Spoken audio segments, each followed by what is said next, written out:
Les Mexicains sont devenus les plus gros consommateurs de coca au monde. Et au Chiapas, on atteint des records. Près de 3 canettes par habitant et par jour.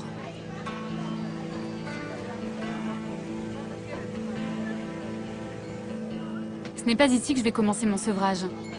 Quand on veut boire quelque chose dans le coin, il n'y a pas vraiment le choix. J'ai rendez-vous avec un médecin qui dénonce cette omniprésence de coca au Mexique. Marcos! Ah, je suis contente. Ça va bien. J'avais peur de m'être trompée d'endroit parce que des boutiques qui vendent du Coca-Cola, il y en a partout sur la route. Ça a été quoi le déclic? Pourquoi vous vous êtes intéressé à cette boisson? Je suis venu au Chiapas pour travailler auprès des réfugiés sur les problèmes de malnutrition. Je me suis aperçu que c'est dans les 2 premières années de la vie qu'on définit les habitudes alimentaires. Et ici, les mères donnent des sodas à cet âge-là à leurs enfants. Et donner tant de sucre si jeune provoque fatalement une addiction au sucre. On dit quoi? On dit qu'il y a eu une coca-colonisation du Mexique? Oui, c'est un terme qui a été employé par le rapporteur spécial des Nations Unies l'an dernier. Il a été impressionné par la coca-colonisation du Mexique. Si vous voulez m'aider, Je vais le faire. cliquez à chaque fois que vous voyez un point de vente. D'accord, donc je clique dès que je vois une boutique qui vend du coca. Alors là, il y en a une. Ok, pour l'instant, il y en a un. Ah, 2. C'est incroyable. 4. C'est incroyable parce qu'elles sont à côté. 5. Tenez, regardez, il y en a un autre ici. D'accord, alors là, on est donc en plein milieu des montagnes, à 2500 mètres d'altitude. Et on a fait quelques centaines de mètres et on a déjà vu 7 boutiques qui vendent du Coca-Cola. 8. C'est terrible. Il n'y a rien d'aussi facile à trouver que le coca. Vous voyez, c'est le nom de la ville dans une bouteille de coca. Mais comment c'est possible ça? C'est possible et c'est terrible. Regardez, il y a encore 2 boutiques côte à côte. Enfin des légumes. Là, il y a des légumes, ils vendent pas de coca. On en a combien là? Là, j'en suis à 166.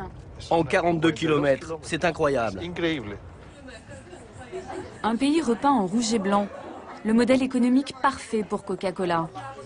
Jusque dans les villages les plus reculés du Chiapas, la multinationale a mis en œuvre une stratégie imparable. Et le Coca-Cola, c'est ce que vous vendez le plus? Oui. Au mois,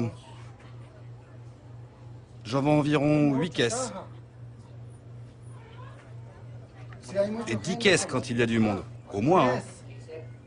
Et les frigos? Ils sont loués. C'est une prestation. Je ne peux pas dire qu'ils me les ont offerts, parce que c'est une location tant que je vends leurs produits. Est-ce que dans le frigidaire, vous avez le droit de mettre des produits qui ne sont pas des produits Coca-Cola? Non. Seulement des produits de Coca. Tous les produits qui sont à l'intérieur viennent de la société Coca-Cola. Uniquement les produits de Coca-Cola. Si les gens veulent boire quelque chose de frais, ils doivent acheter des produits Coca-Cola. Exactement. C'est comme ça. Muchas gracias, señor. Hasta luego. Merci. Hein. Au revoir. Donc là, il y a même des Marcos, des bouteilles de 3 litres. À 3 litres, c'est quoi? 21 pesos, ça fait 1,20 €. 1 litre de coca pour 7 pesos, alors que l'eau est à 8. Le litre d'eau est à 8 pesos, donc 3 litres, ça fait 24 pesos. Et on compare avec le coca qui fait 21 pesos. Le Coca-Cola est moins cher que l'eau. Mais c'est ça le problème. Oui, c'est moins cher que l'eau. Et ce que dépensent les gens dans le coca, c'est de l'argent en moins pour acheter des produits de base. Aujourd'hui, les Indiens du Chiapas ne peuvent plus vivre sans coca. À tel point que la marque a même réussi à s'imposer dans la religion. Elle remplace le potch, la boisson traditionnelle dans les cérémonies sacrées.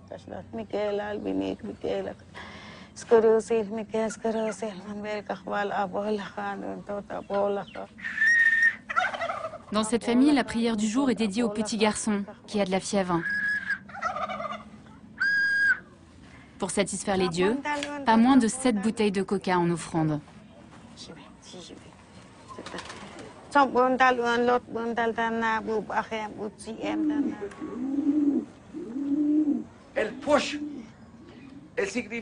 Le posh, c'est l'alcool local. Avant, ça servait à chasser les mauvais esprits. On l'utilisait pour ça.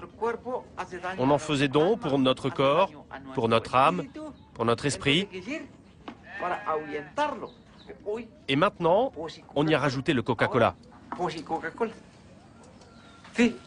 Ce sont nos croyances. On croit que ça chasse le mal. Et on voit ça partout dans le Chiapas. Au Guatemala, dans toute la région. C'est notre culture maintenant. Le Coca-Cola, ça permet de chasser les esprits parce que du coup on rote et donc l'esprit est chassé du corps, c'est ça? Oui, c'est ça. Okay. C'est notre croyance. Et Coca s'en est emparé il y a 30 ou 40 ans. Au Mexique, 70% de la population est déjà en surpoids ou obèse.